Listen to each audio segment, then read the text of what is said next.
Une enfant de 3 ans, qui venait d'apprendre à marcher, a appris à gérer les scènes de meurtre grâce à son père meurtrier qui l'emmenait nettoyer les lieux à chaque fois qu'il chassait. 20 ans plus tard, Lisa a finalement échappé aux griffes de son père et est devenue médecin légiste grâce à son travail acharné. Mais son père la torturait encore quotidiennement. Il a délibérément jeté le corps au rez-de-chaussée de son immeuble. Lisa, qui passait par là, est devenue le premier témoin. Elle a ensuite été emmenée par la police pour être interrogée. Face aux doutes de la police criminelle de la brigade criminelle, Lisa a déclaré très calmement qu'elle était très préoccupée par cette affaire de meurtre en série, car des membres de son équipe avaient été tués. Après avoir dit cela, il a demandé au chef d'équipe de l'envoyer à l'autopsie. Cette fois, le corps était identique à la précédente. Il était recousu de nombreux points de suture. À la différence près que cette fois, on a retrouvé la moitié d'une photo dans la bouche du corps. C'était une photo de Lisa enfant. À cette époque, son père lui avait coupé les cheveux très courts pour que Lisa puisse nettoyer le sang plus facilement. Il lui avait également demandé de prendre une photo avec sa sœur. Mais maintenant, son père lui avait coupé le flanc et n'avait placé sa photo que dans la bouche du corps. Je ne sais pas ce qu'il fait. Lisa restait là, nerveuse. Elle n'osait pas admettre que la personne sur la photo était elle-même.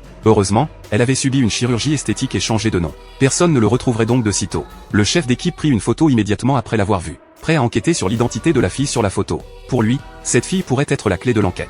Lisa retourna au salon. Elle se souvint instantanément des cas qu'elle avait vécus par le passé. Elle pensa soudain qu'il y avait peut-être ses empreintes digitales sur la poupée de chiffon à la maison. Elle décida donc d'aller à la maison où elle avait vécu son enfance et de récupérer la poupée de chiffon. Mais elle ne s'attendait pas à ce que son père prenne les choses en main. Quand Lisa arriva, la pièce avait déjà changé. À ce moment-là, une petite fille entra. Elle portait les vêtements d'enfance de Lisa. Le nom inscrit sur les vêtements était aussi celui qu'elle portait enfant. Lisa réalisa que son père était également là. Elle se précipita pour vérifier. Effectivement, son père apparut. Lisa ne voulait plus être sous son contrôle. Alors, elle sortit un scalpel et voulut le tuer. Son père, instantanément furieux, le contrôla. Son père pensait que Lisa était sa seule héritière. Sans sa sœur, elle l'aiderait encore à gérer la scène avec obéissance. De l'autre côté, les membres de l'équipe simulèrent également le portrait de la petite fille lorsqu'elle aurait grandi. Plus ils le regardaient, plus il leur semblait familier. Ils avaient toujours l'impression de l'avoir vu quelque part. Au même moment, Lisa se battait avec son père. Lorsqu'elle reprit le couteau pour riposter, elle ne s'attendait pas à